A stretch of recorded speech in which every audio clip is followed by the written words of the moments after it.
역대상 5장 1절입니다. 5장 1절부터 6장 81절, 6장 끝까지입니다. 하여튼 이 매일 성경이 우리를 굉장히 어렵게 합니다. 엄청 길게 그렇게 문단을 끊어놨어요. 바쁜 일이 있는가 봅니다. 빨리빨리 묵상을 하라고요. 이 5장은 요단 동편 지파들에 대한 이야기입니다. 그래서 1절로 10절은 루벤에 대한 이야기고 11절로 17절은 갓 자손에 대한 이야기입니다. 그리고 18절로 26절은 므낫세 반지파. 그래서 루벤과 갓과 므낫세 반지파의 승리 이런 것들을 이야기를 하고요. 그 결과 번성을 하고 뭐 이런 이야기들이 나오고요. 그러나 뭔가가 잘못됐다 하는 이야기입니다. 이게 26절까지고요. 6장은 레위 지파에 대한 이야기입니다.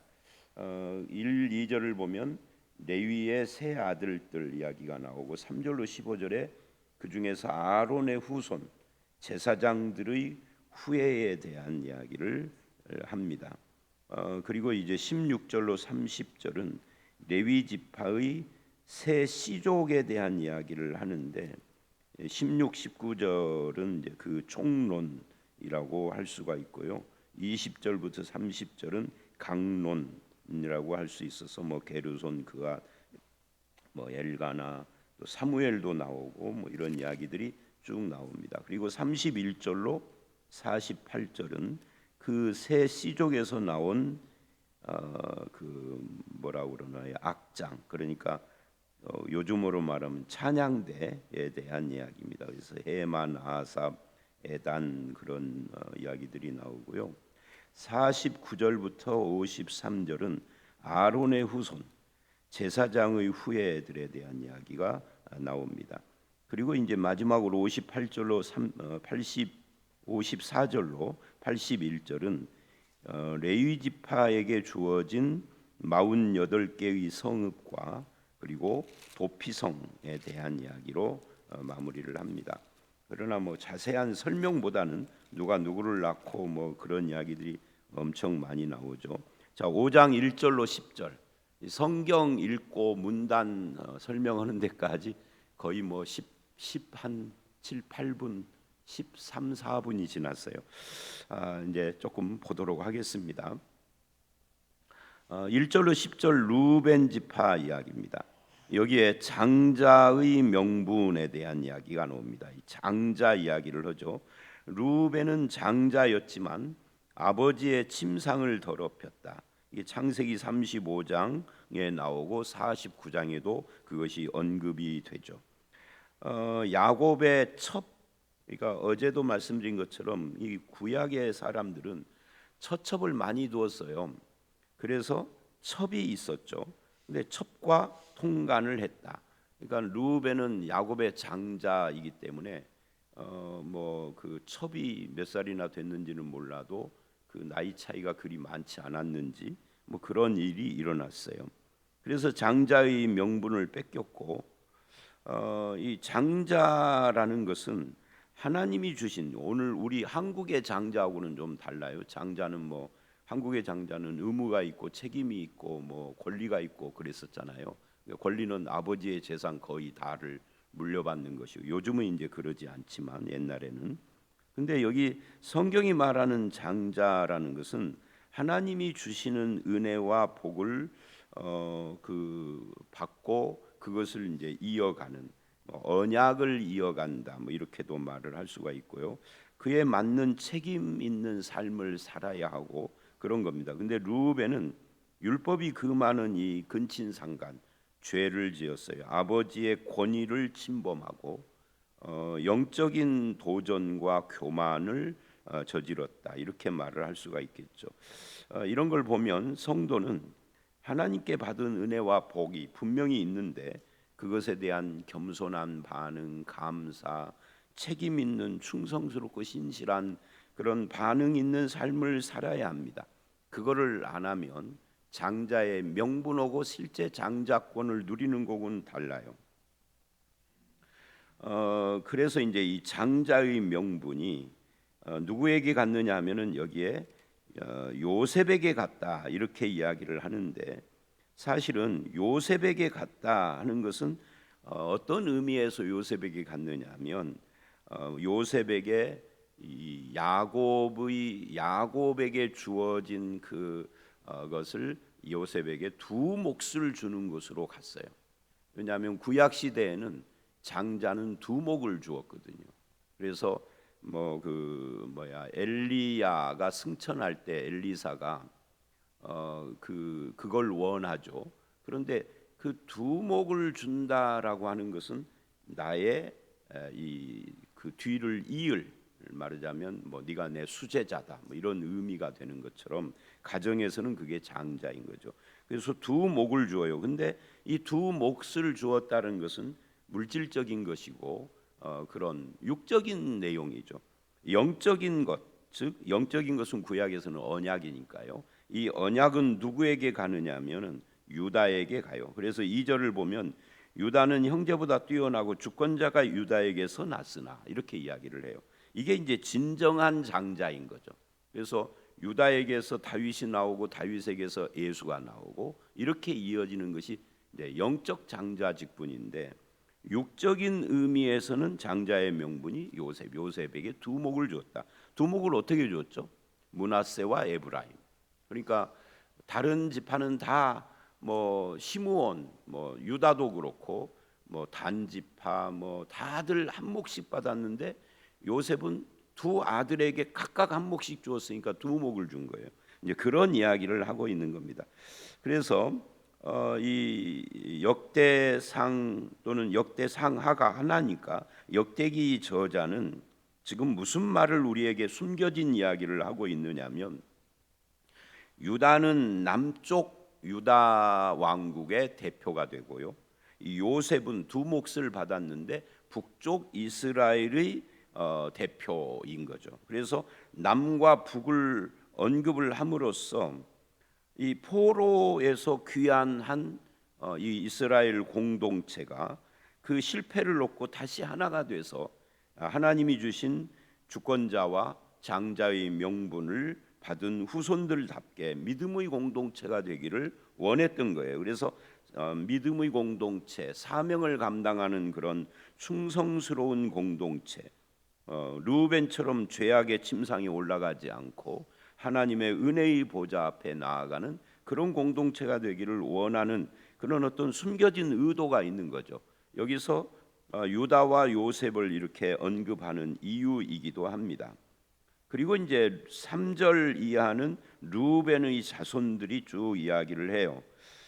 이 자손들이 번성했었다 하는 이야기를 하는 거죠. 그래서 영토가 얼마나 확장이 됐는가 하는 것들을 6절 그리고 7절로 10절에 쭉 이야기를 해요. 근데 그게 이제 여기서 거주하면서 뭐라고 하느냐면은 어디에 있죠? 거기 9절을 보면 이는 무슨 광야 지경까지 다다랐고, 8절에도 그 아로엘에 살면서 느보와 바알 무온까지 다다랐고, 그러니까 이스라엘이 영토가 이렇게 확장되었던 시절이 있었던 거죠. 그렇게 해서 풍요하고 부강하고 영토도 넓은 그런 시절을 지냈다는 거예요. 그리고 9절 이는 길르앗 땅에서 그 가축이 번식함이라. 그러니까 이렇게 어디 지경까지 영토가 넓어진 것은 인구가 번식을 하면서 그 넓어져 갔다 하는 것을 이야기하고 있는 거예요. 특히 10절 사울 왕 때는 거기 보니까 이렇게 이야기를 해요. 그 사울 왕 때 그들이 하갈 사람과 더불어 싸워 손으로 쳐 죽이고 길르앗 동쪽 온 땅의 장막에 거주하였으며, 그러니까 우리가 다윗 사울 할 때 다윗에 굉장히 주목을 하지만 사울 왕 때도 영토가 상당히 넓었었다 하는 것을 말하고 있는 겁니다. 그런데 그러다가 이제 이 기록은 그렇게 했지만 6절에 보면은 중간에 아수르 왕 블레셋에게 사로잡힌 자라 하면서 가운데 뭔가를 집어넣었어요. 이렇게 영토가 확장되고 인구가 증가를 했지만 결국은 아수르 왕, 아수르에게 멸망했다는 것을 말하고 있어요. 그래서 이런 현상이 왜 일어났는가 하는 것을 앞에 이제 이 루벤이 그렇게 아버지의 침상을 더럽히고 신실하지 못한 삶을 산 결과를 지금 이야기를 하고 있는 겁니다. 그리고 이제 11절서부터 17절은 가짜 손 이야기예요. 가짜 손이 바산 땅에 거주하며, 이게 이제 요단 동편 이야기를 하는 겁니다. 갈릴리 맞은편입니다. 여러분, 우리가 아는 것처럼 마태, 마가, 누가, 요한 이 사복음서를 보면 갈릴리 바다를 놓고, 사실은 바다가 아니라 호수인데 너무 넓으니까 바다라고 한 거예요. 바다를 놓고 예수님이 갈릴리 이쪽 땅, 유다, 이스라엘이죠. 이스라엘 땅에서 사역을 하다가 배 타고 저쪽 땅으로 가는데 거기를 이방이라고 그럽니다. 이방의 갈릴리여 그러잖아요. 근데 원래는 이방 땅이 아니라 거기에 가짜 손이 살고 있었던 곳입니다. 그런데 거기가 세월이 지나면서 이방화 돼버린 거예요. 그러니까 넓은 평야가 거기에 있었고, 이 바산 땅 하면은 기억나는 것이 뭐냐면 아모스에 보면은 바산의 암소에 대한 이야기를 해요. 그러니까 굉장히 넓은 평야, 목초지가 형성돼 있어서 목축을 본업으로 하는 이스라엘에게는 아주 풍요로운 땅이었어요. 번영의 상징이 바로 바산 땅이었습니다. 그래서 그들도 번성을 했다, 다다랐다라는 말을 하는 것은 번성했다는 거예요. 그런데 16절에도 사론의 모든들에 거주하며 다다랐다 그러잖아요. 그러니까 넓었다, 이게 사론의 백합화 이야기를 하는데 바로 그런 거예요. 그런데 갑자기 17절에 이상은 유다 왕 요담 때와 이스라엘 왕 여로보암 때 족보에 기록되었더라라고 그렇게 이야기를 합니다. 이게 무슨 말이냐면 유다 왕은 남쪽이잖아요. 남쪽 유다 왕 요담 때와 북쪽 이스라엘 왕 여로보암 때, 말하자면 남북이 역대 가장 부요했던 두 왕 시절을 이야기를 합니다. 남쪽의 요담 왕은 선한 왕으로 기록이 됐어요. 근데 북쪽의 여로보암 왕, 이 여로보암 왕은 여로보암 2세입니다. 창건자가 아니고요. 악한 왕으로 기록돼 있어요. 말하자면 이렇게 그 가짜 손이 번성을 했는데 장차 이렇게 그런 땅들이 다 이렇게 회복되기를 간절히 바라는 마음에서 이렇게 번성했던 시절이 있었다. 그런데 왜 멸망했을까 하는 것을 지금 이야기를 하고 있는 겁니다. 그런 의미에서 하나님께서 이제 이 시대 요담 때나 여로보암 때에 하나님께서 하신 일 중에 하나가 뭐냐면 계속해서 선지자들을 일으켰어요. 그러니까 남북 이스라엘 역사에 선지자들이 가장 많이 일어난 시절이 바로 이때입니다. 그러니까 이 역사상 가장 부강하던 때 하나님은 염려하신 거죠. 저들의 도덕적인 타락, 신앙의 타락, 이런 것들에 대해서. 그리고 이제 결국은 멸망했다가 포로에서 돌아오면서 다시 그걸 기록하면서 지금 소망을 하는 거예요. 그런 때로 돌아가야 하는데 그런 때가 오게 될 것인가, 이런 마음을 가지고 그렇게 이야기를 하고 있는 거죠. 18절서부터는 이제 므낫세 반지파에 대한 이야기입니다. 26절까지죠. 루벤과 갓과 므낫세 반지파, 이들의 승리에 대한 이야기를 하는데 거기 군사의 숫자가 44,760명이었는데 이게 군사력이 아니라 20절 그리고 22절을 보면 이게 군사의 힘, 군사력으로 승리를 한 것이 아니라 뭐라고 하느냐면 이는 그들이 싸울 때 하나님께 의뢰하고 부르짖음으로 하나님이 그들에게 응답하셨습니다. 22절 이 싸움이 하나님께로 났습니다. 그렇게 이야기를 해요. 그러니까 하나님을 의지하고 기도함으로 하나님께서 응답하여 이긴 승리였다. 그러니까 승리보다 중요한 것은 이 승패가 누구의 손에 달려 있는가 이것을 알고 그 하나님을 의지하는 믿음이 필요하다 하는 것을 보여주고 있어요. 이런 기록은 사실은 열왕기서의 기록하고 좀 다른 거예요. 그러니까 역대서는 사무엘상하, 열왕기상하를 합쳐 놓은 건데 그 중에서도 특별히 조금 더 신앙적인 관점으로 기록을 한 책이다라고 할 수가 있어요. 이것은 오늘 우리도 마찬가지죠. 저나 여러분이 무엇인가 이 세상에서 이루었다라고 하면은 그것은 뭐예요? 사실은 하나님이 주신 겁니다.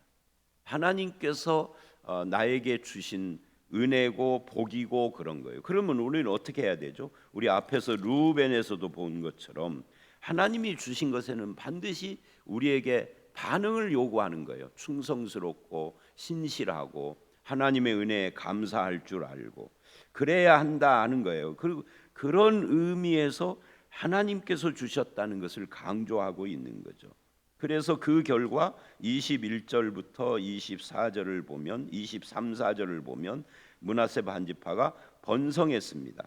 그런데 25, 6절을 보면 그러나 그들이 번성을 했지만 이 사람들도 하나님이 주신 번영을 지속적으로 누리지를 못했습니다. 그 이유가 뭐냐는 거죠. 결국은 아수르 왕 블레셋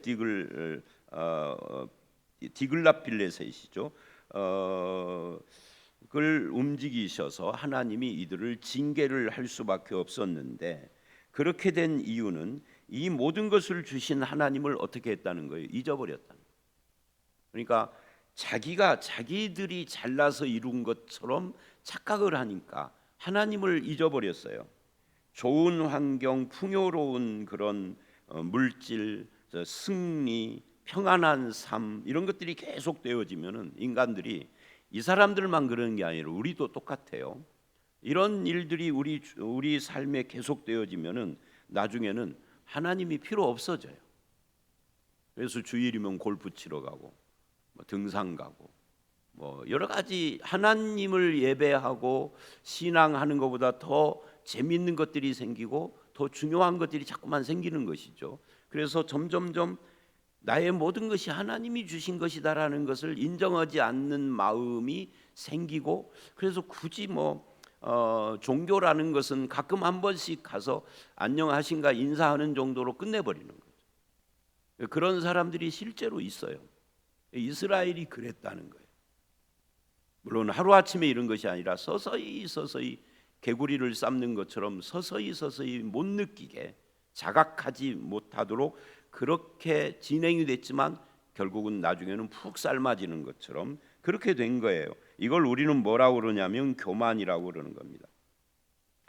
환경이 좋고 풍요롭고 물질이 그리고 안정된 삶을 살게 되는 것이 위험한 때다. 아까도 우리가 남북 이스라엘이 가장 풍요로울 때 하나님께 선지자들을 가장 많이 보내신 이유가 뭐예요? 지금이 위기다 하는 이야기를 하는 거예요. 우리나라도 마찬가지예요. 못 먹고 못 살 때는 사람들이 교회를 오고 싶어도 올 수가 없는 형편이라 그렇게 핍박을 받으면서도 그리고 주일날 문을 닫아야 되니까 먹고 살기가 어려워. 지금은 안 믿는 사람도 주일날은 문 닫고 놀러 다녀요. 그런데 하나님의 필요성은 점점점 줄어서 지금은 교회에 대해서 꽃방귀를 뀌는 시대가 됐죠. 믿는 사람도 자기 자식이 예수 안 믿어도 아무렇지도 않아. 우리 교회 너네 교회 할 것 없이 예수 믿는 그것도 열심히 믿는 사람들의 자식들이 교회를 한다. 그 왜 그러느냐는 거죠. 똑같아요. 풍요롭기 때문에 하나님이 주신 은혜와 축복을 감사할 줄 몰라요. 아니 그거 하나님이 주셨다고 생각을 하지 않아요. 그리고 뭐예요? 영적인 간음은 합니다.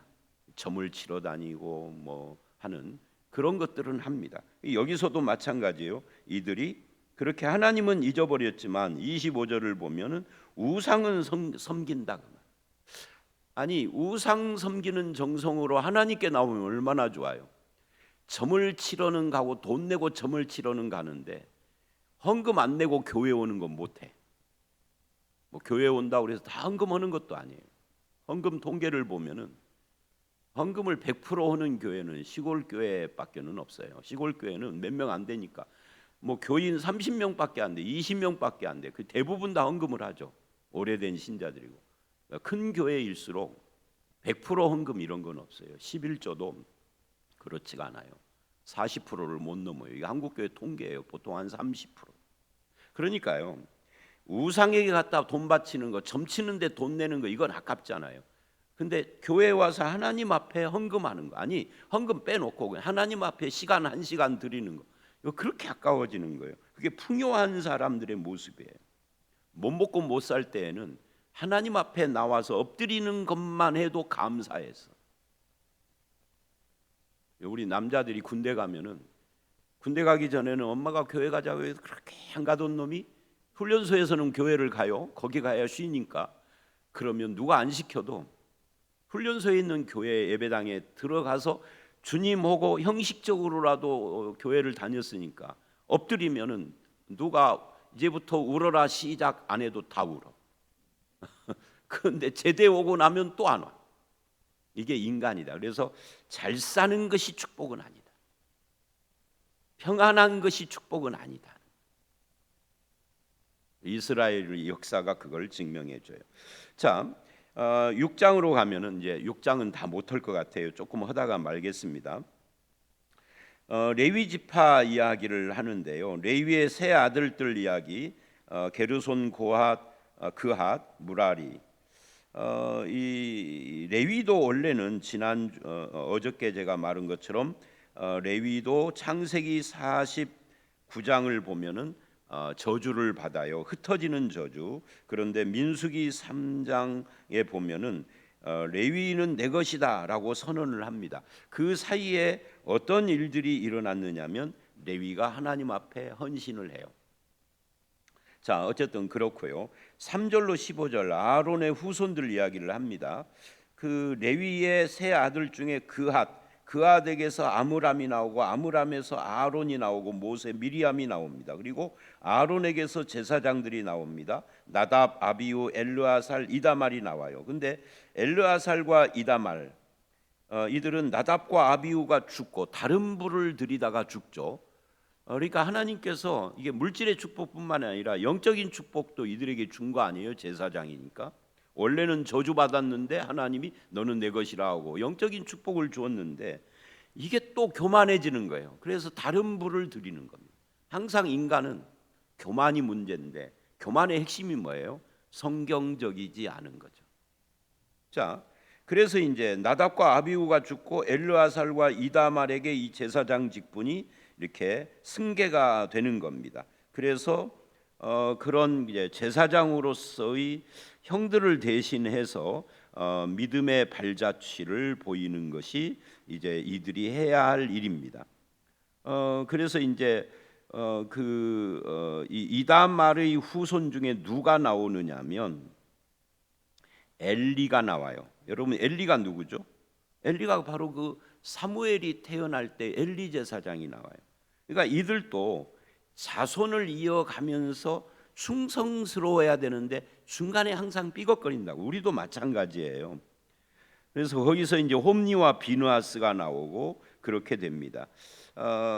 그런데 이 이다말 그러니까 이 이다말 계보가 사라지고 그런 의미에서 엘리 시대 그리고 누구만 남느냐면 엘리아살의 후손만 남게 돼요. 네 아들 중에 이 아론의 네 아들 중에 셋이 그렇게 사라지는 거죠.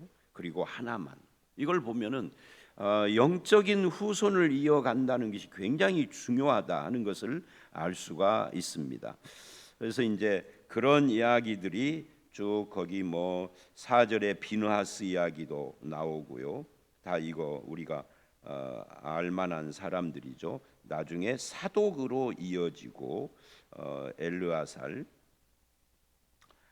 그런 이야기들을 쭉 합니다. 이제 시간이 돼서 뭐 더 이상 하기가 좀 시간상 할 수가 없어요. 이 레위 자손 이야기를 쭉 하고요. 또 레위의 31절 이하를 보면 48절까지 레위의 세 씨족에서 나오는 그 찬양대 악장들 이야기를 해요. 이것은 31, 32절 다윗 솔로몬 시대에 세운 성가대인 거죠. 찬양대인 거죠. 그래서 33절로 38절에 해만, 39절로 43절에 아삽, 44절로 48절에 에단 이렇게 나옵니다. 하나님을 찬양하는 사람들입니다. 그러니까 레위 지파의 종족, 말하자면 씨족이죠. 예, 종족에 따라서 성전에서 맡은 업무가 달랐지만 하나님을 찬양하는 일에는 모두 다 했다 하는 것을 보여주고 있습니다. 그래서 아마 이 역대기 저자는 이제 포로에서 귀환하고 성전을 짓고 하는 그런 과정 속에서 아마 이 역대기를 기록을 했을 텐데 하나님을 찬양하는 공동체가 되기를 원하고 있는 거죠. 모여서 예배하고 찬양하고 흩어져서는 하나님의 영광을 드러내는 삶, 이것이 성도의 삶이잖아요. 생활 예배라고 그렇게 이야기를 하는데 우리의 삶도 그렇게 이어져야 한다. 그리고 이제 마지막 54절로 81절은 그 도피성, 레위 지파에게 준 48개의 성읍 그 중에서 도피성에 대한 이야기인데 이 도피성은 그대로 예수 그리스도의 십자가하고 연결이 되는 겁니다. 자, 오늘 여기까지만 이야기를 하도록 하겠습니다. 여러분, 이 5장 6장을 통하여서 한 가지 교훈을 우리가 들으라면 하나님이 주신 영적인 축복이든 또는 육적인 축복이든 주신 축복은 하나님의 은혜로 주신 것인데 항상 우리에게 뭐를 요구하신다? 신실하게 충성스러운 신앙과 감사함으로 그렇게 겸손하게 살아갈 것을 요구하신다. 근데 이스라엘의 역사에서는 선조들은 그랬지만 가다 보면은 후손들이 교만해지고 감사할 줄 모르고 신실하지 않는 믿음으로 반응을 못해서 문제가 생겼다는 것을 역대기 기자가 지금 말하면서 포로에서 돌아온 공동체는 제발 겸손히 은혜를 감사하고 신실하게 주의 말씀을 따르는 그런 삶을 살 것을 간절히 염원하는 의미에서 이런 족보를 지금 기록을 했다 할 수가 있습니다. 저와 여러분은 새벽 기도에 나올 정도로 신앙으로 살지만 여러분의 자녀, 그 자녀의 자녀, 우리의 후손들은 어떻게 될 것인지 우리는 알 수가 없죠. 아직 태어나지도 않았으니까 기도해야 합니다. 그리고 주의 교양과 훈계로 이 하나님의 말씀을 잘 양육하고 본을 보여야 한다라는 것을 우리 자녀들에게 가르쳐야 합니다. 너도 너의 자녀를 그렇게 해라라고. 그래서 주님 오시는 날까지 영적인 가문이 계속 이어져야 할 거 아니에요. 이거 참 애통스러운 일이에요. 이스라엘을 보면은 저와 여러분은 복된 믿음의 가문을 일으키는 성도들이 되시기를 주의 이름으로 축원합니다. 함께 기도하겠습니다. 하나님이 주신 복이 뚜렷하지만 그것을 겸손히 받아들이고 감사하며 그 은혜의 터전에서 신실하게 사는 것은 또한 우리의 책임인 것을 알았습니다. 주님, 이스라엘의 역사를 보면서 우리와 우리의 자손들 주님 오시는 그날까지 이 믿음을 지켜가며 하나님의 은혜에 감사할 줄 아는 그런 자손들이 되어질 수 있도록 주님 역사하여 주시옵소서. 무엇보다도 믿음의 복을 허락해 주실 줄 믿사옵고 예수님 이름으로 기도드려 싸움나이다. 아멘.